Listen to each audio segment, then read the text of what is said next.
So now let's jump in and apply this to some different synthesizers available to us. The tools should be the same names in every synthesizer that you use, or they'll be similar names. The main difference is you may have access to more settings or less settings depending on where you're at. So the ones I'm going to talk through right now are going to be a couple synths in Logic. I'm going to talk through GarageBand, Soundtrap, and then a free tool called VCV Rack, which is your traditional like wall mount synthesizer where you have to plug in the cables and all of that. It's a really cool tool to play with, especially to do a basic understanding of synthesis. All right, so let's talk through Soundtrap Synths real quick. So we're going to play the synth, and what we're looking for is any of the synths that allow us to tweak the settings. It'll be a button that pops up over here. So we click on synth. I know that Club Fifths has that available to us, and then now we can open up the synth to edit. So just to orient you, because again, there's lots of words and lots of knobs, these are our oscillators. So this is like our triangle, square, sine wave, all that is available to us, and we have 2 of them. This turns this one on and off, so this would just be the one oscillator. Now we're using both of them. This mix is balancing how much we're using of those 2. Then we have our filter, so our ADSR envelope on how fast that filter is, or how that filter is shaped. The cutoff frequency, the resonance. This is what kind of filter we're using. For what we've been talking about and what you're typically going to use is probably this LP12. This is low pass, and then essentially this last number is the octave, but it's how aggressive it's going to be. So 12 is not as aggressive as 24. High pass, so this is going to cut low frequencies, and then band pass and peak.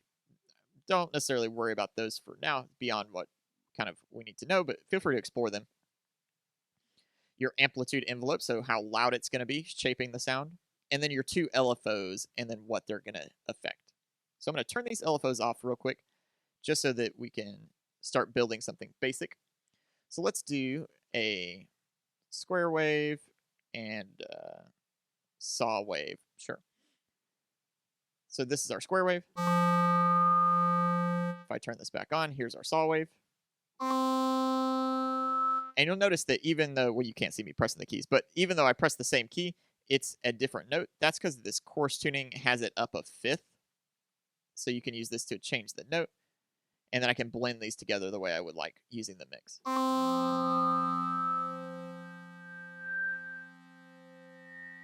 of like something in there. So a little bit more on the 5th in this case for my ears.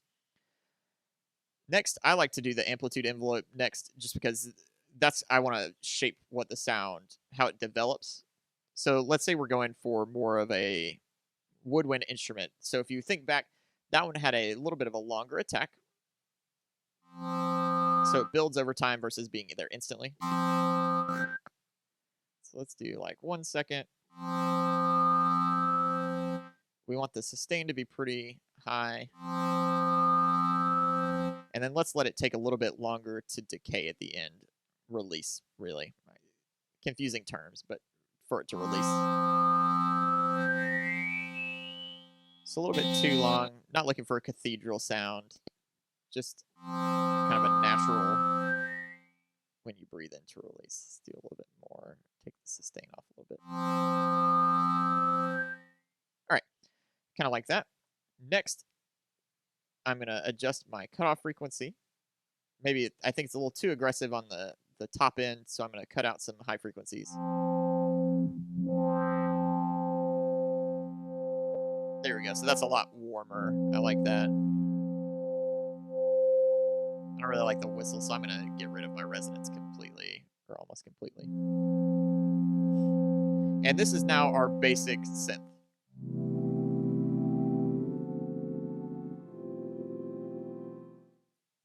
Next, let's play a little bit with the LFOs. So I'm going to turn this on. I have a sine wave, and let's go ahead and have it affect the filter. One of my least favorite things about the Soundtrap one is that it doesn't show you exactly what it's changing. So it says filter, but technically this LFO could be changing any of these settings. On Soundtrap, it's changing the cutoff, though, is what it's adjusting. So if I play my note and I increase the rate, you'll hear that affecting the cutoff. It's bringing it higher and lower. I can make that more aggressive by changing the amount.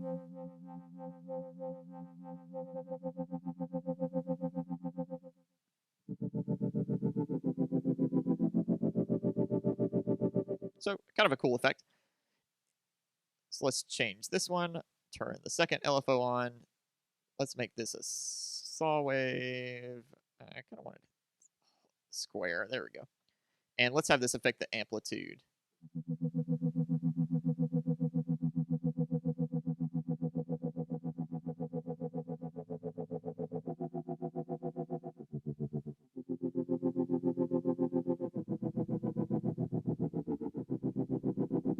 I don't know. But that's the basic gist of using the synth in Soundtrap. So just to show you quickly in GarageBand where it is, if you go to any of the synths, so go into your library and then go to Synthesizer, and I'll just go to a lead, so we'll go to this one.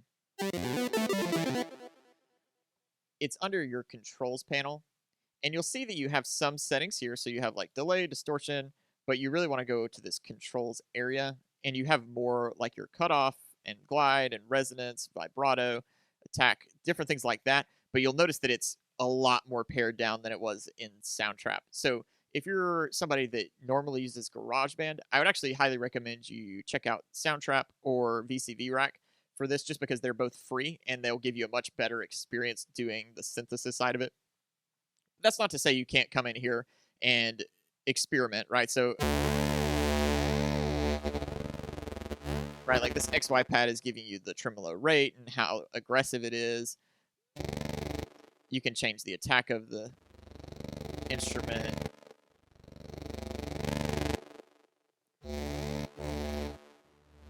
You can change the release. Though I'm not sure why mine isn't showing those numbers. It's showing up as just 0 the whole time. You can change the cutoff. So you do have some settings here, but it's going to be a lot more limited. You don't really get to pick the waveform or anything like that.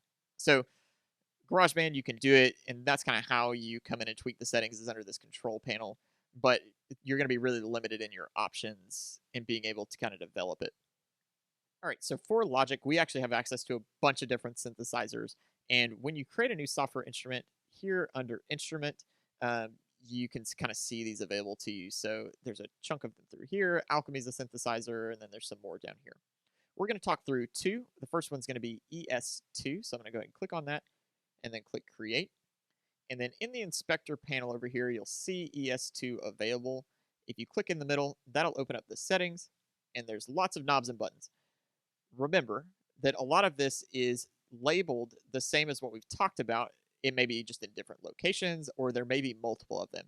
So for example, these oscillators over here, we have access to 3 of them. If I play right now, nothing's happening because all of those oscillators are off. If I turn on oscillator 1, now we can hear that sound. If I hear oscillator 2 on, well, that was a sawtooth wave again, but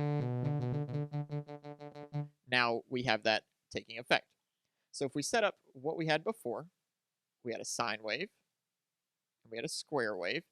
This one allows you to do pulse waves, so you can do different duty cycles there. I can adjust this one back so that it's up a fifth. And then I can balance them using this triangle between oscillator 1, oscillator 2, and oscillator 3, which is off.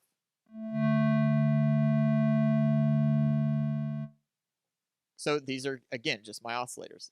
These are just my filters. I have access to 2 of them. So I have filter 1, filter 2. I can turn them off. So this is my cutoff frequency. Same as we had before. My resonance, my drive. So all of that's available to me there. Again, I have access to a second one if I wanted to flip between the 2. Over here, I have some effects. We haven't talked about this, but feel free to explore that. We're going to skip this middle portion for a second. That's all of the fancy stuff, which we'll talk about in a second. We have 2 LFOs available to us, and then we have 3 envelopes. So 3 of those ADSR envelopes available to us. What this middle section is telling you what these different things are changing up here. So this is your synthesizer. This up here is your synthesizer.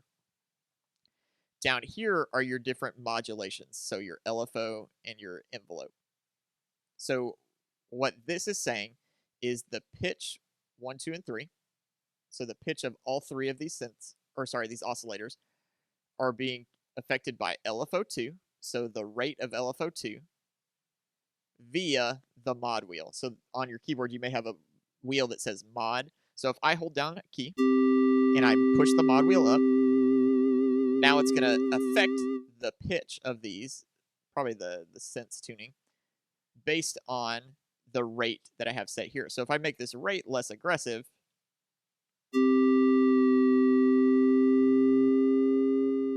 it's going to be a lot slower at making that change.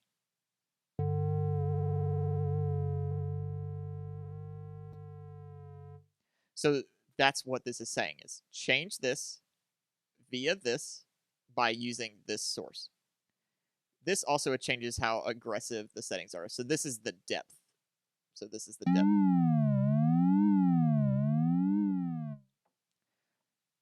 Our ADSR envelopes, we can see the cutoff. So cutoff 1 and 2 is being affected by the ADSR envelope. It's also being affected by when the keyboard triggers. So if we take this and we taper this back down to be something not aggressive. Right now, envelope 2 is what's affecting the cutoff. So if I increase the attack for envelope 2, it's going to take a longer time to get to our full sound. If I increase the release, it's going to take longer to go away. Well, in theory it should have, but it's connected to the keyboard as well. So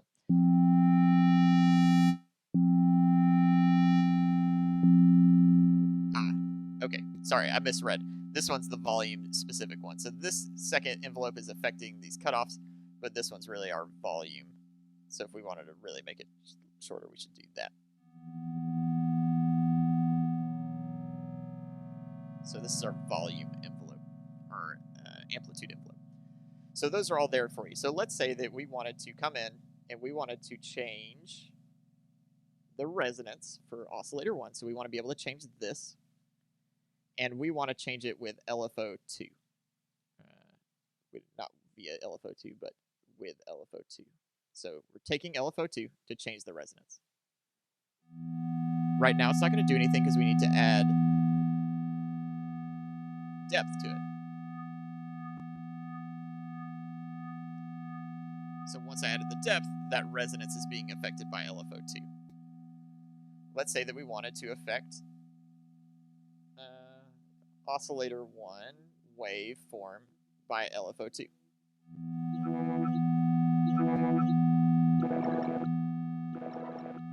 So that's kind of what's going on here, just so that you kind of have an idea. So that's ES1. You can use that and kind of manipulate, explore doing weird things with the mod wheel, right? Lots of options for you. So the other synth that we're going to talk about in Logic is Alchemy. And it's probably my favorite to talk about for sound design, at least within our common DAWs. So when we click Create, New Software Instrument, Alchemy, we open up its settings, and we're going to go ahead and move over to Advanced. Simple is what you saw in GarageBand. So that's why you're going to be like, oh, that's similar. You can see that there's some settings, but there's not a ton. Advanced is the full-fledged synthesizer. And it works the same way as the other synths that we've looked at. So we have multiple oscillators, these sources. We have a filter section with cutoff, resonance, and drive, which gives you 2 filters. We have our ADSR envelope. We have LFOs. We have our modulations, so how we connect those LFOs and ADSRs to the other controls up here. So if I turn this off, and this off, I'm left with my saw wave. So I'm going to start fresh. I'm going to click File, Initialize Preset, and this gives us the basis of our synth. So let's go ahead and set up what we had before. So sine wave and a square wave, and the square was up a fifth. We had reduced our cutoff frequency and make it a little bit warmer. A little bit of resonance. And that's our basic wave. Now, to go ahead and talk through one of my favorite parts and why I really like Alchemy for this is you can see what's being controlled by what. What I mean by that is you'll see this yellow bar around this master volume fader. If I click on that, it opens up the modulations over here. So I can see that the ADSR is affecting this master volume, and so is the velocity, and this is from my keyboard. So softer I hit, notice that it kind of peaks out there at like 1 o'clock, versus if I hit harder, it'll max out. So it's being controlled by the velocity and this. We can see this by taking the attack time, and you can see this white dot, which is the current level, is slowly pushing up. We can also see that on the sustain. So if we sustain at a smaller or lower volume, it's going to dip back down. This is why I really like Alchemy for this. It makes it easy to see what's being controlled by what, and it's easy to control things by other things. Let's say that this cutoff frequency, we want to control with an LFO. So I can click this little down arrow, go to LFO, and I can set it to LFO 1. It's going to open up my LFO for me. I want to adjust the depth so that I can see the yellow, because if there's no depth, then it's not doing anything. Now when I press the note, the LFO is playing to adjust that cutoff frequency. Let me fix the ADSR back, because that's kind of hard to hear. If I wanted to go faster, I can adjust the rate.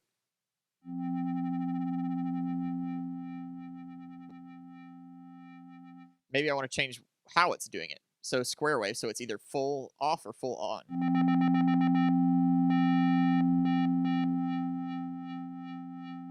So those are my different options that I can adjust with depth. Let's say that I want to adjust the tuning. Let's go in here and let's do the fine tuning of my sine wave with its own LFO. So new LFO, LFO 2. You can see it changes to 2. We need to adjust the depth.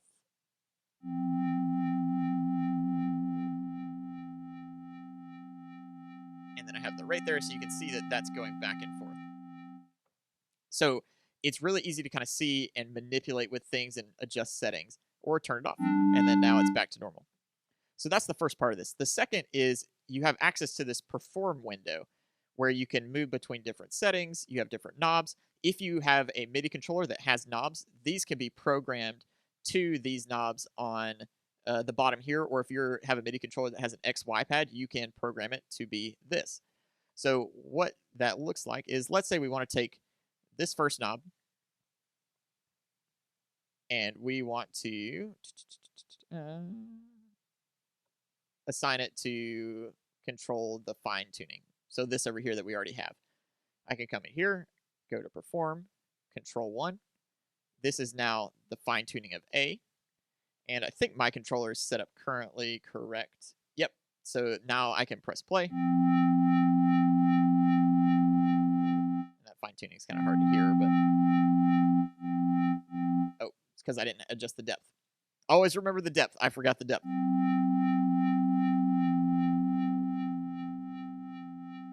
So now I can manipulate that. You can set it for this XY.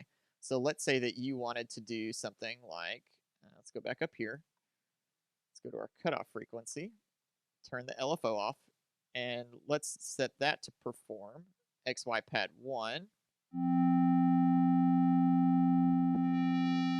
So this is now manipulating our cutoff frequency.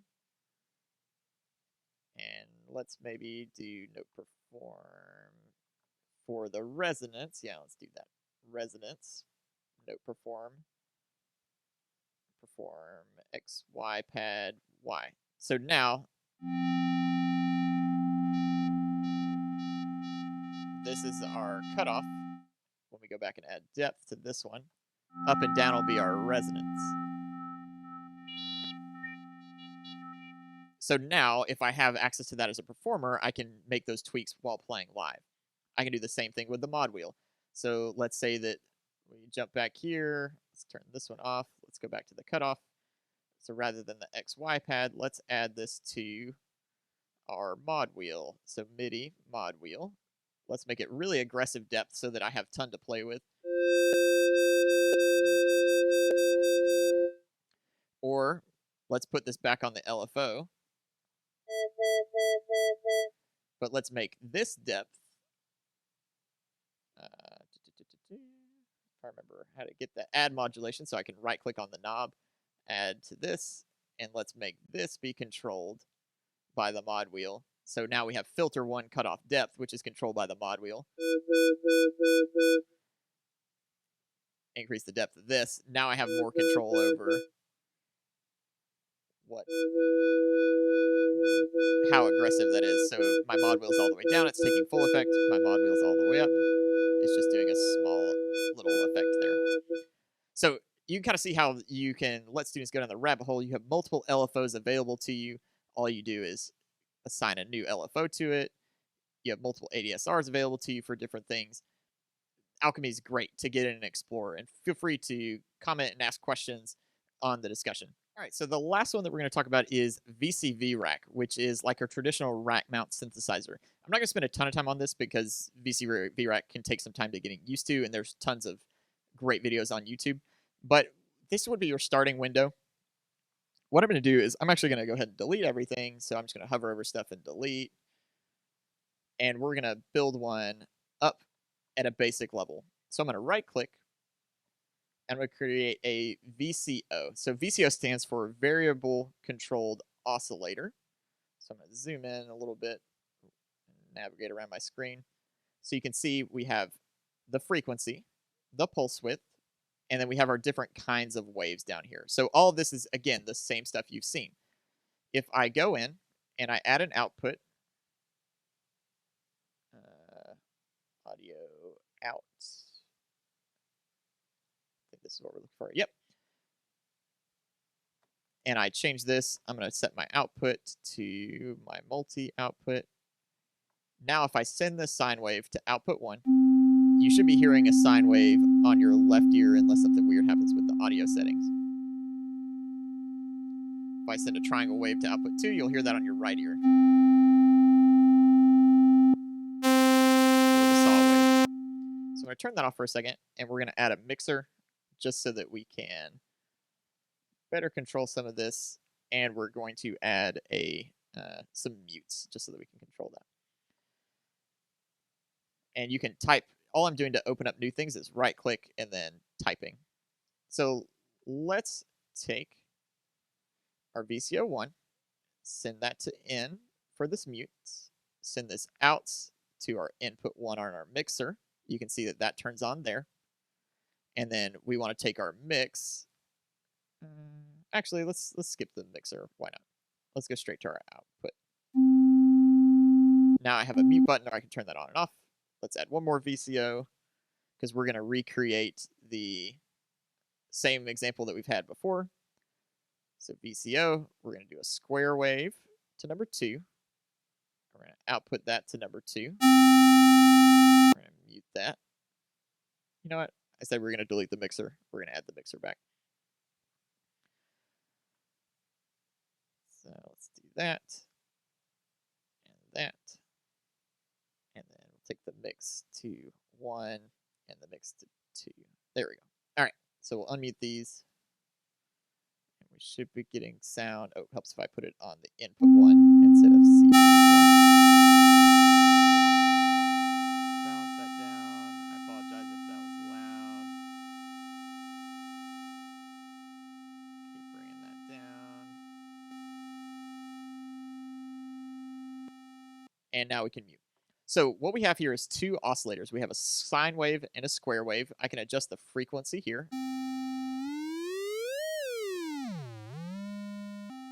So if we wanted to go up a fifth, we would have to kind of do the math on it because you do not have access to notes here. You do have access to a way to sort of do it, but we can also do it by ear too. So I'm going to switch it back to a sine wave, turn both of them on.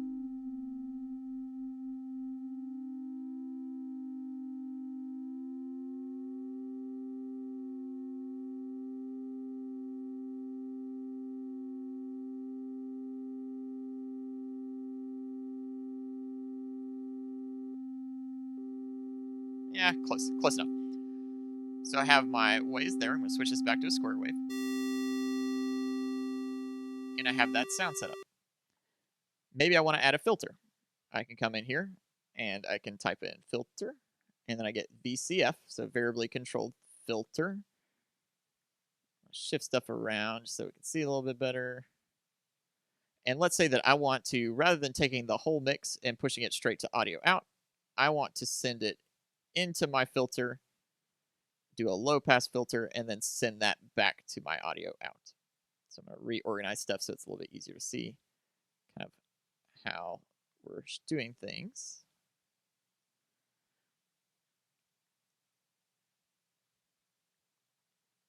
All right, so now if I unmute these, now they're getting filtered before they go to our output. So we can hear that by adjusting our cutoff frequency and our resonance. And the short version of why we're in here, and one of the best reasons, is it has an oscilloscope. So you can actually see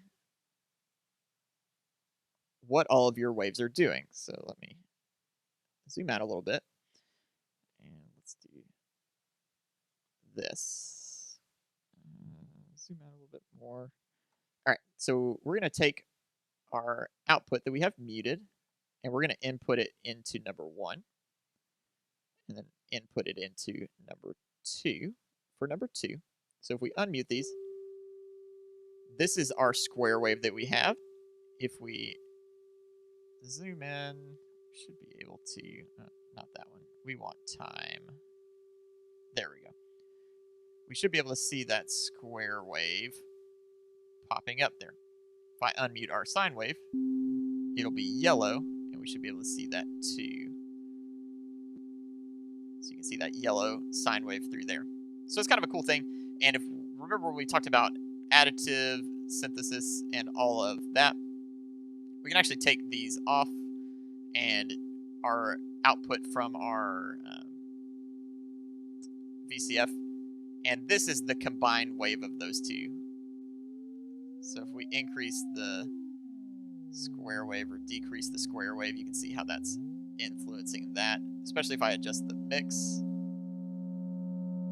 and make the square louder. And then we adjust the time again. You can see kind of how that creates a new wave. So anyway, that's VCV Rack at a basic level. So you have a couple of VCOs, you can send them into a mixer and then send them to audio out. It's a cool tool. Feel free to explore, and again, feel free to ask more questions or reach out to me individually if you really want to check this out more. I know that's a lot of information and a lot of different tools to check out, but hopefully you find that helpful as just an overview to get you kind of comfortable and used to the tools.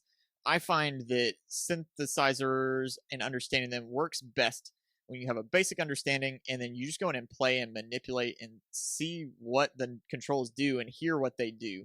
So I highly recommend you take the time to do that, just explore and see what you have. So thank you again for coming to our webinar this month, and we'll see you again next time.